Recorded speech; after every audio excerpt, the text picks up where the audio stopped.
Now, one of the challenges here, and I'm going to take a bit of a detour on this slide, but one of the challenges here is that we need a structure and we need some level of innovation, especially when we talk about universities or when we talk about change. To some degree, if you're familiar with learning management systems, Moodle, Blackboard, whatever you use in your institutions, these are systems that have a high level of structure. They tell you what you can do around learning and learning activities. Now, the drawback with that structure is that it's not very innovative, which means the designers, the programmers of the tool told you what you can do with this particular piece of technology. And on the one hand, it's very helpful because a new faculty member can quickly figure out, oh, okay, I can get my syllabus in here. Oh, that's nice. I can do learning activities in this space over here. But what you're doing is you're sacrificing innovation for structure. And these two entities are always, I think, in a tension relationship with each other. Universities, on the one hand, do want, I think, there's a desire, at least in some cases, for innovation and for staying relevant in society as a whole. But you also have the structure that is imposed on you by society, by the government, which means you can't suddenly say, you know what, we're not going to do classes anymore. We're going to have, you know, we're going to take a totally different approach to teaching and learning, and here's how we're going to do it now. We're all going to get together once a week. We'll talk about our feelings, and then we'll go out and we'll, you know, explore any topic that interests us, and we'll do that for a few years, and then we'll give you a degree. It's not going to work out very well for you because society has expectations of the university system that relate to structure. So I think a key challenge if you want to start thinking about transforming teaching and learning, you have to recognize that there is a tension relationship between structure and between innovation. And if you go all innovation, you create a state of chaos. If you go all structure, you create a place where there's absolutely nothing new because everything has to go through a painful, long process, so new ideas are killed. And it's a concept that a colleague I work with at Athabasca University focuses on. He uses the term hard and soft technologies. John Drawn details that this is how we create and interact. These systems have a hard component which give a backbone structure, which are important because they give people comfort. But we also need to balance that with the soft technologies approach, the social dimension, because that's what permits us to be able to innovate and to respond as the world outside changes. If you have a system that's too brittle, it'll break when the world outside changes too quickly, if it's heavily structured. If you have a system that lacks any structure, it in some cases has limited relevance to the world outside at all. So that's sort of the balance that we need to look at. Now, what does this have to do in terms of teaching and learning? Well, this is the part I stated earlier, once I was getting toward the tail end of the presentation, that I was going to start talking about concepts related to learning analytics and less so specifically about openness. And this is a concept that I want to try and address and look at, you know, what role could some of these innovative approaches to designing new structures and new systems of learning, what would that look like and what's the implication of that? So first of all, I will say, if you're half like I am, we aren't very well acquainted with our thoughts or with our ideas or with ourselves. I mean, have you ever had that where you've written something and you forgot you wrote it, and all of a sudden, a year down the road, you find it and you think, wow, that's a very cohesive, well thought. I wonder who wrote that. That's a really good idea. Have you ever had that experience? Or an email and it's like, wow, that was well written, and you realize you did it. Because what ended up happening, I think, in these cases is that we forget the ideas that we have because we don't really have systems of revisiting them in the future and connecting them to see how they relate to new ideas that we're having. And so that's a key challenge, that we get a point, and this is definitely the case within you know, a societal setting as a whole. This inability for us to connect big ideas we've had in the past with the current realities that we face now produces failed innovation. Because we live in this daily stream of new information and activity that washes across our desk, and we don't have the time to sit back and hit that stage of incubation, of idea collision that we need in order to advance things. It's overlooked connections. Common examples of this come when you hear after, let's say, the Gulf oil spill. You know, there was lots of indications that said somebody should have known something was going to happen. The same thing post 9/11. The information was there, but it just wasn't connected properly. Or if you look at the, was it the underwear bomber from Christmas last year?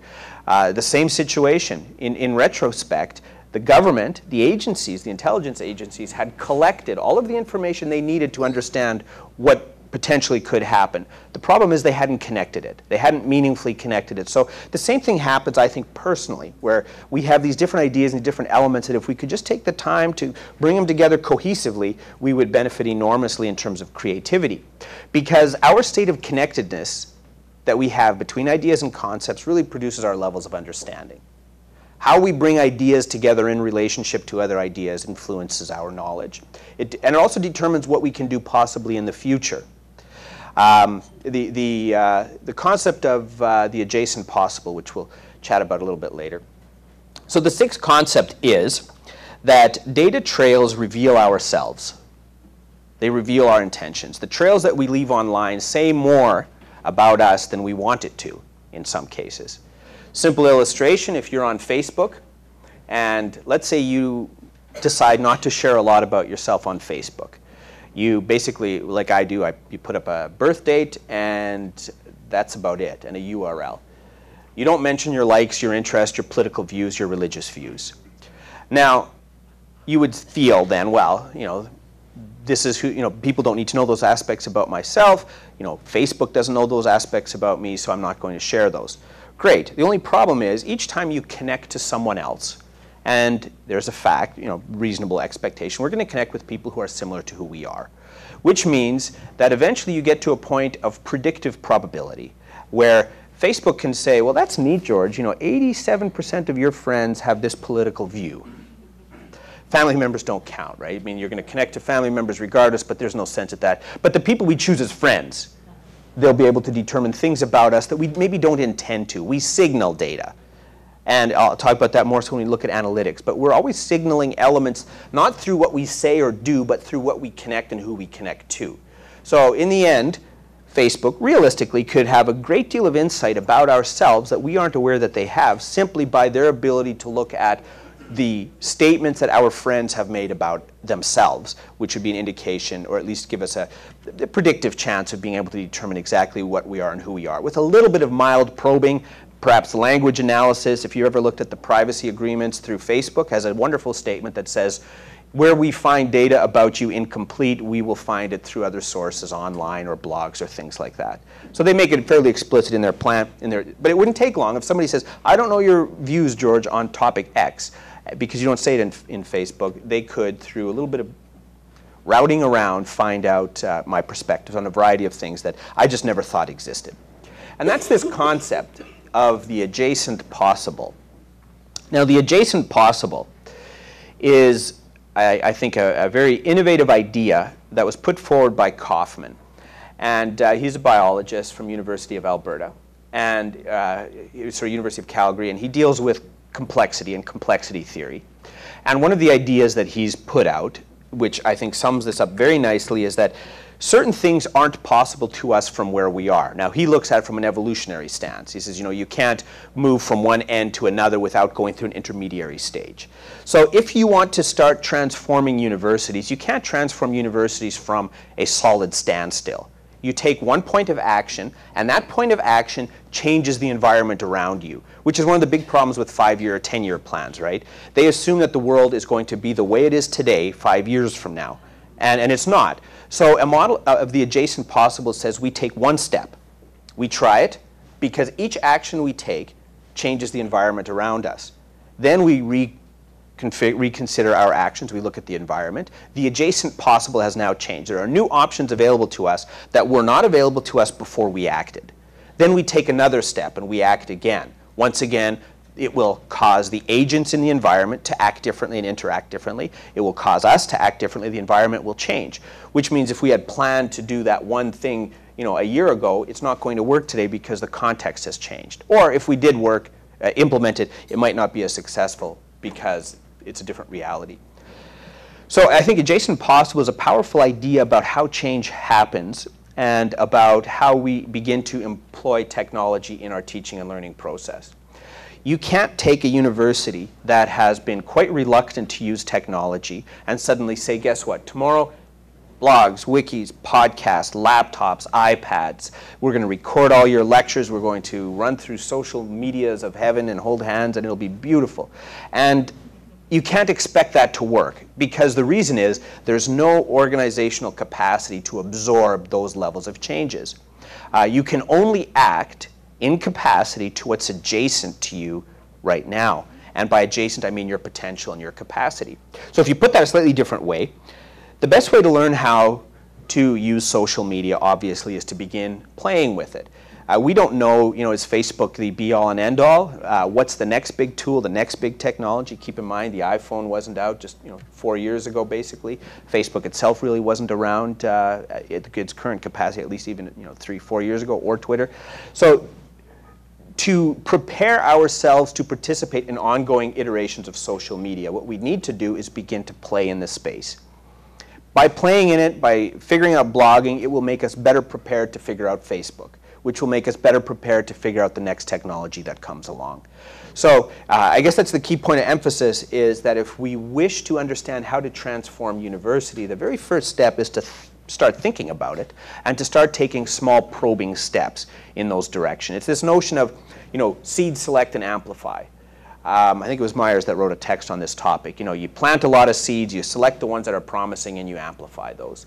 The same holds true. I mean, I've had a lot of really horrible ideas, and I still have lots of horrible ideas, but that's great. That's how it ought to be. You need to throw out ideas, and you need to decide which ones live, which ones die.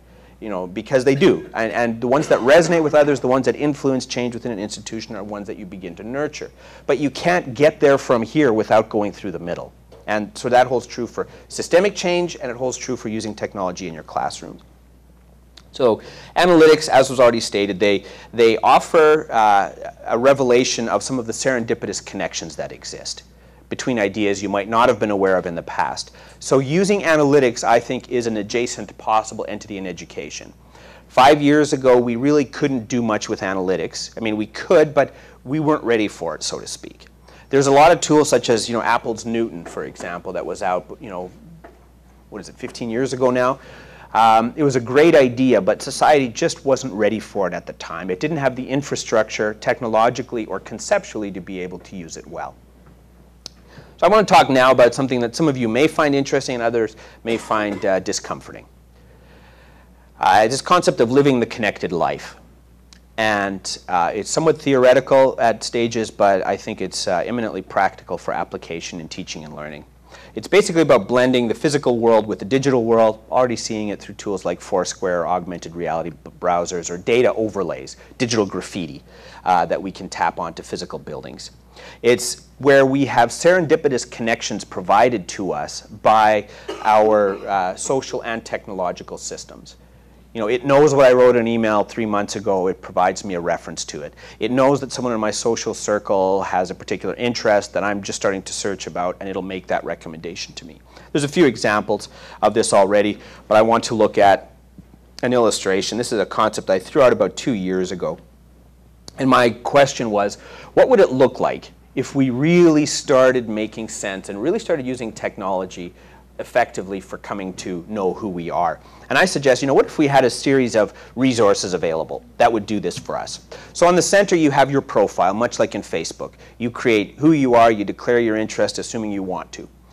Then you have patterning agents that rely on metrics and visualization to gain a sense of what do you know in relation to a particular subject. I think in my eyes, it's perfectly reasonable to expect that, especially as we have intelligent data applied to other fields, and as we make sense of what are the knowledge structures of fields, I think it's perfectly reasonable for me to go to university after I've been working for a while or been traveling or whatever it is that I do, and the university should be able to take a sampling of my knowledge based on my online activities and portfolios or whatever I create, and it should say, George, you are 62% to being a psychologist, you are 48% to being a nurse, you're 36% to being a physicist. It should be able to tell me that, quite honestly, so I could decide, oh, I just want to do those 38% that I need to become person X. And if it doesn't do that for me, then I'm not interested. Because there's no reason, all of you are here at dramatically different states of knowledge, which meant ideally you need a one-on-one conversation, not a one-to-many conversation. University right now is one-to-many, more or less, in classroom settings, when it really should be one-to-one.